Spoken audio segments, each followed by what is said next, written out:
পাঞ্জাবের একটি গ্রামে বাস করত বিশাল কুমার। সে তার বাবা মায়ের সঙ্গে থাকত। বিশাল ছিল একজন শিক্ষিত ও পরিশ্রমী যুবক। সে একটি স্পেয়ার পার্টসের কারখানায় কাজ করত এবং তা দিয়েই তার পরিবারের ভরণপোষণ চালাত। তার কাছে তার বাবা মায়েরাই ছিল সব, আর তাদের সুখই ছিল তার সবচেয়ে বড় স্বপ্ন। একদিন হঠাৎ তার মায়ের শরীর খারাপ হলো। তার মুখ ফ্যাকাশে হয়ে গেল এবং তিনি ক্রমাগত দুর্বলতা বোধ করতে লাগলেন। এই দেখে বিশাল ভয় পেয়ে গেল। সে সঙ্গে সঙ্গে তার মাকে নিয়ে কাছের ডাক্তারের কাছে গেল। পরীক্ষা করার পর ডাক্তার গম্ভীর গলায় বললেন, তোমার মায়ের অবস্থা খারাপ হতে পারে। এই ওষুধগুলো এখনই নিয়ে এসো, তবেই তার শরীর ভালো হবে। ডাক্তারের কথা শুনে বিশাল দুশ্চিন্তায় পড়ে গেল। সে জিজ্ঞেস করল, ডাক্তার সাহেব, এই ওষুধগুলোর দাম কত হবে আর কোথায় পাওয়া যাবে? ডাক্তার উত্তর দিলেন, প্রায় 5,000 টাকার মতো লাগবে, কিন্তু এইগুলো তোমার শহরে পাওয়া যাবে না, অন্য শহর থেকে আনতে হবে। মায়ের জীবন বাঁচানোর জন্য অস্থির বিশাল সঙ্গে সঙ্গে বাইকে করে ওষুধ আনতে বেরিয়ে পড়ল। তার বাইকটি পুরোপুরি ঠিক ছিল। সে হেলমেট পরেছিল এবং সমস্ত কাগজপত্র আপডেটেড ছিল। তার সম্পূর্ণ বিশ্বাস ছিল যে সে কোনো ঝামেলা ছাড়াই তাড়াতাড়ি ওষুধ নিয়ে ফিরতে পারবে। কিন্তু রাস্তায় একটি পুলিশ চেকপোস্টে ইন্সপেক্টর বিজয় রানা হাত দেখিয়ে তাকে থামালেন। বিশাল বিনয়ের সাথে বলল, জি স্যার, বলুন, কি ব্যাপার? ইন্সপেক্টর কড়া গলায় বললেন, তোমার বাইকে সমস্যা আছে, তোমার চালান হবে। বিশাল শান্তভাবে বলল, স্যার, আমার বাইকে কি সমস্যা আপনি নিজেই দেখে নিন। আমার কাছে সব কাগজপত্র আছে এবং আমি হেলমেটও পরেছি। ইন্সপেক্টর কাগজপত্র চাইলেন। বিশাল সঙ্গে সঙ্গে তার বাইকের সমস্ত কাগজপত্র, পলিউশন সার্টিফিকেট, আরসি, ইন্স্যুরেন্স সব দেখালো। সে তার হেলমেটের দিকে ইশারা করে বলল, স্যার দেখুন, আমি হেলমেটও পরেছি, আমার বাইকটি পুরোপুরি ঠিক আছে। ইন্সপেক্টর বিজয় রানা মনোযোগ সহকারে সমস্ত নথি দেখলেন এবং বুঝতে পারলেন বিশালের সব কিছুই ঠিক আছে, বাইকটিও ভালো অবস্থায় ছিল। এখন তিনি বুঝতে পারছিলেন না যে কী অজুহাতে টাকা আদায় করা যায়। হঠাৎ তিনি বিশালের বাইকের নম্বর প্লেটের দিকে তাকিয়ে বললেন, এই নম্বরটি অন্য শহরের, তুমি এই শহরে এটা চালাতে পারো না, এটা বেআইনি, তোমার চালান হবে। বিশাল, যে ছিল শিক্ষিত বুদ্ধিমান যুবক, সে নির্ভয়ে বলল, স্যার আপনি কি বলছেন?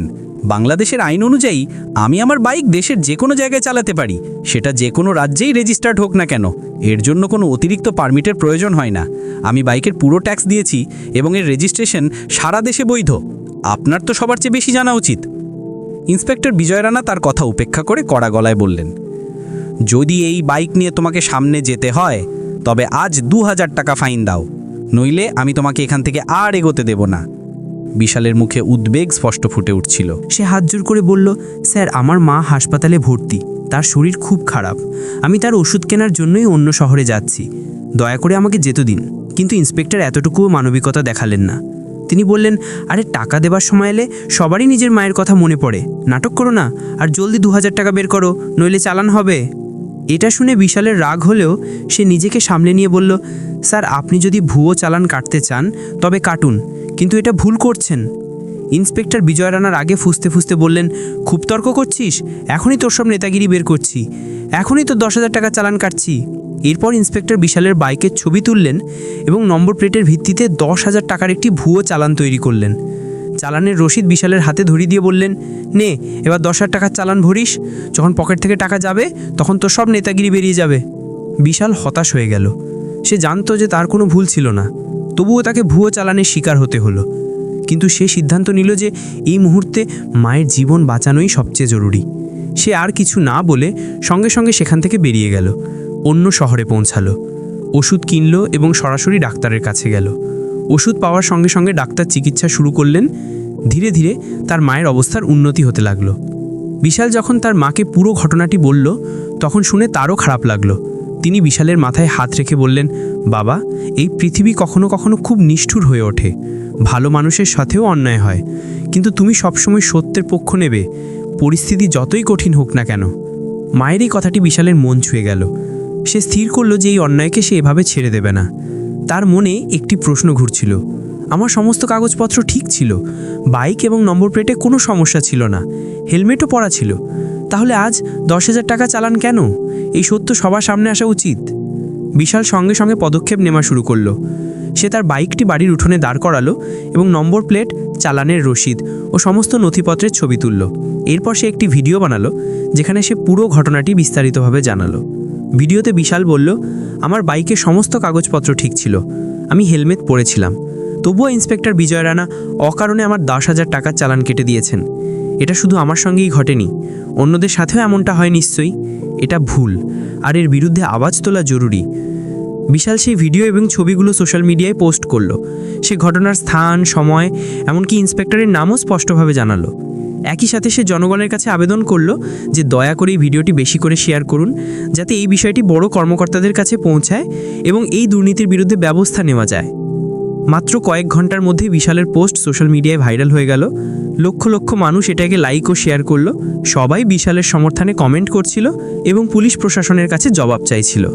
বিষয়টি এত বড় হয়ে গেল যে ট্রাফিক পুলিশ বিভাগ এবং জেলা প্রশাসনের কাছে খবর পৌঁছে গেল। ট্রাফিক পুলিশের অফিসিয়াল সোশ্যাল মিডিয়া পেজে এই পোস্টের উত্তর এলো, আমরা এই ঘটনার জন্য দুঃখিত, আপনার চালান যত তাড়াতাড়ি সম্ভব বাতিল করা হবে, আমরা এই বিষয়টি তদন্ত করছি। কিন্তু বিশাল চুপ করে থাকার পাত্র ছিল না। সে সঙ্গে সঙ্গে আবার সোশ্যাল মিডিয়ায় প্রশ্ন তুলল, আমার চালান বাতিল করতে কত সময় লাগবে, এবং যে সমস্ত অফিসাররা বিনা কারণে সাধারণ মানুষকে হয়রানি করেন তাদের বিরুদ্ধেও কি কোনো ব্যবস্থা নেওয়া হবে? এখন এই বিষয়টি আরও উত্তপ্ত হয়ে উঠল। লোকেরা কমেন্টে পুলিশ প্রশাসনের উপর আরও প্রশ্ন তুলতে শুরু করলো। এই বিষয়টি সরাসরি ট্রাফিক পুলিশের ইএসপি এবং জেলার মহিলা আইপিএস অফিসার রাধাকুমারীর কাছে পৌঁছালো। যখন আইপিএস রাধাকুমারী বিশালের ভিডিও এবং পোস্ট দেখলেন, তখন তিনি খুব দুঃখিত হলেন। তিনি ছিলেন একজন সৎ এবং কঠোর স্বভাবের কর্মকর্তা, যিনি তার কর্তব্যনিষ্ঠা এবং সততার জন্য পরিচিত ছিলেন।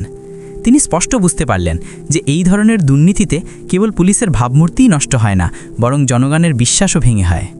রাধাকুমারী এই ঘটনায় অত্যন্ত বিচলিত ছিলেন। তিনি সিদ্ধান্ত নিলেন যে এই বিষয়টি তিনি গভীরে গিয়ে দেখবেন।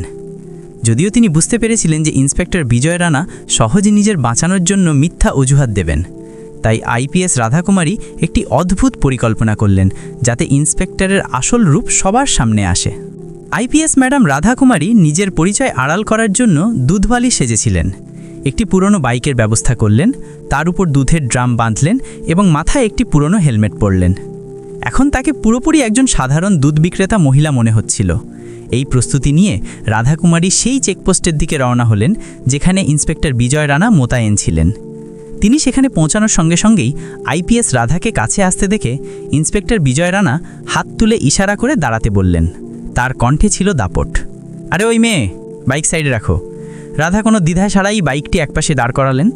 বিজয় রানা তার দাপুটে গলায় বললেন, আরে তোর বাইক তো অনেক পুরনো, এর চালান হবে।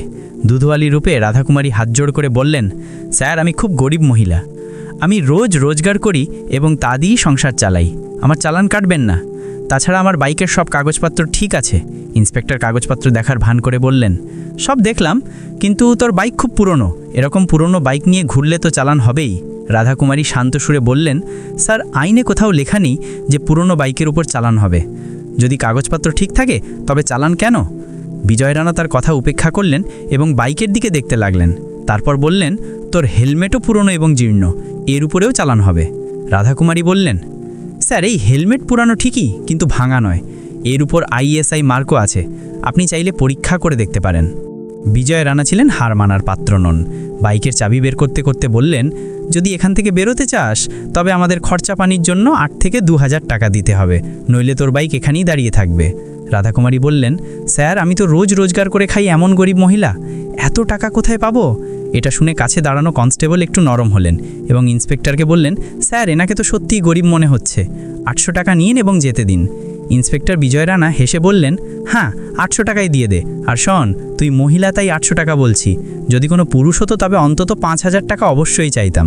রাধাকুমারী শান্ত সুরে বললেন, ঠিক আছে 800 টাকা তো আমি দিয়ে দেব, কিন্তু আমি তো রোজ এখান দিয়েই যাই, তাহলে কি রোজ ঘুষ দেব? ইন্সপেক্টর আবার জোরে হেসে বললেন, তাহলে এমন কর, আজ 800 টাকা দিয়ে দিই এবং এরপর থেকে রোজ আমাকে 1 লিটার দুধ দিস, তাহলে আর কেউ তোকে আটকাবে না। আইপিএস রাধাকুমারী ইন্সপেক্টরের কথা মনোযোগ দিয়ে শুনলেন এবং শান্ত সুরে বললেন, স্যার আমার দুধ তো মেপে নেওয়া থাকে, যদি আমি আপনাকে রোজ 1 লিটার দিই তবে গ্রাহকদের কি দেব? ইন্সপেক্টর বিজয় রানা হেসে বললেন, আরে বাবা, তুই এমনিতেই দুধে জল মেশাস, আরেকটু জল মিশিয়ে নিস, আমরাও খুশি থাকব এবং তুইও খুশি থাকবি, দুজনেরই কাজ চলে যাবে। এই কথা শোনা মাত্রই রাধাকুমারীর রাগ ফেটে পড়ল। তিনি বিজয় রানাকে সজোরে একটি চড় মারলেন এবং কড়া গলায় বললেন, ঘুষ নেওয়া এবং মানুষকে হয়রানি করার এত অভ্যেস হয়ে গেছে যে তুই সততার মানেই ভুলে গেছিস। জ্বর খেয়ে ইন্সপেক্টর এবং কনস্টেবল দুজনেই হতবাক হয়ে গেলেন। তখনই রাধাকুমারী তার পকেট থেকে আইডি কার্ড বের করে বাতাসে দোলাতে দোলাতে বললেন, আমি এই জেলার আইপিএস অফিসার রাধাকুমারী। তোমার এই কুকীর্তি আগেই সোশ্যাল মিডিয়ায় ভাইরাল হয়ে গেছে। জনতা এবং পুরো প্রশাসন জেনে গেছে যে তুমি তোমার পোশাকের ইউনিফর্মের ভুল ব্যবহার করছো। আমি এখানে তোমাকে হাতে নাতে ধরতে এবং তোমার বিরুদ্ধে ব্যবস্থা নিতে এসেছি। ইন্সপেক্টর বিজয় রানা এবং বাকি পুলিশ কর্মীরা এই কথা শুনে হতভম্ব হয়ে গেলেন। তাদের চোখে মুখে ভয় স্পষ্ট দেখা যেতে লাগলো। রাধাকুমারী সঙ্গে সঙ্গে তার বিশেষ টিমকে ঘটনাস্থলে ডাকলেন এবং স্পষ্ট কথায় আদেশ দিলেন, তোমার এই বেআইনি এবং অমানবিক আচরণের জন্য তোমাকে অবিলম্বে সাসপেন্ড করা হচ্ছে। পাশাপাশি এই পুরো বিষয়টি নিয়ে গভীর তদন্ত করা হবে এবং তোমার বিরুদ্ধে কঠোর আইনি পদক্ষেপ নেওয়া হবে। তিনি কঠোর সুরে বললেন, মনে রেখো, পুলিশের পোশাক সেবা ও সুরক্ষার প্রতীক। আমি এটাকে কখনোই জনগণের শোষণের হাতিয়ার হতে দেব না। যখন বিশাল কুমার এই পুরো ঘটনাকে জানতে পারল, তখন সে খুব খুশি হলো এবং তার মায়ের কাছে গেল। সে উত্তেজিত হয়ে বলল, মা, এখন আমার বিশ্বাস হয়েছে যে সব পুলিশ অফিসার একরকম হয় না। যে চেকপোস্টে আমার সঙ্গে ভুল হয়েছিল সেখানেই আইপিএস ম্যাডাম রাধাকুমারী গিয়ে সেই ইন্সপেক্টরকে উচিত শিক্ষা দিয়েছেন এবং তাকে তার আসল জায়গা দেখিয়ে দিয়েছেন। এই কথা শুনে তার মায়ের চোখে শান্তি ফুটে উঠল। তিনি হেসে বললেন, একেবারে ঠিক বাবা, এটাই সত্যি। মনে রেখো, খারাপের মাচা সবসময় নিচু হয়। আজ আইপিএস ম্যাডাম যা করলেন, আমাদেরও তেমনটাই আশা করা উচিত। হয়তো ন্যায় পেতে দেরি হতে পারে, কিন্তু তা অবশ্যই পাওয়া যায়। তো বন্ধুরা, এই ছিল একজন সৎ ও সাহসী আইপিএস অফিসার রাধাকুমারীর গল্প, যিনি দুধওয়ালি সেজে ট্রাফিক চেকপোস্টে এক দুর্নীতিগ্রস্ত ইন্সপেক্টর বিজয় রানাকে হাতে নাতে ধরেছিলেন। এই ঘটনায় বিশাল কুমার কেবল তার সাহস ও বুদ্ধিমত্তার জোরে দুর্নীতির পর্দাফাশ করেননি, বরং এটাও প্রমাণ করে দিয়েছেন যে যতক্ষণ না মানুষ তাদের অধিকারের জন্য আওয়াজ তুলছে, ততক্ষণ দুর্নীতির মোকাবিলা করা সম্ভব নয়। যখন আমরা এই পুরো ঘটনাটি ফিরে দেখি, তখন বেশ কিছু গভীর বিষয়ে আমাদের শেখার আছে। প্রথমত, এটা স্পষ্ট বোঝা যায় যে দুর্নীতি তখনই বাড়ে যখন সাধারণ মানুষ চুপ থাকে। যদি বিশাল সেদিন চুপচাপ চালান ভরে দিত, তবে এই বিষয়টি এখানেই চাপা পড়ে যেত। কিন্তু সে আওয়াজ তুলেছিল আর তার সততা লাখো মানুষকে সচেতন করে তুলল। দ্বিতীয়ত, সৎ কর্মকর্তারাই হলেন আসল নায়ক। আইপিএস রাধাকুমারী প্রমাণ করে দিলেন যে পোশাকের অর্থ জনগণকে ভয় দেখানো নয়, বরং তাদের রক্ষা করা। যদি প্রত্যেক কর্মকর্তা এমনটা ভাবেন, তবে সমাজ থেকে অন্যায় এমনিতেই দূর হয়ে যাবে। আর সবশেষে সবচেয়ে বড় শিক্ষা, আমরা সবাই আমাদের অধিকারের জন্য দাঁড়াই, তবে কোনো শক্তি দুর্নীতিকে বেশি দিন টিকিয়ে রাখতে পারবে না। যেভাবে বিশাল কুমার সাহস দেখিয়েছিলেন, সেভাবে যদি প্রত্যেকটি মানুষ আওয়াজ তোলে, তবে ভুল যারা করে তাদের লুকোনোর কোনো জায়গা থাকবে না। যদি আপনাদের এই ভিডিওটি ভালো লাগে, তাহলে অবশ্যই দ্য ক্রিম ভয়েস চ্যানেলটিকে সাবস্ক্রাইব করুন।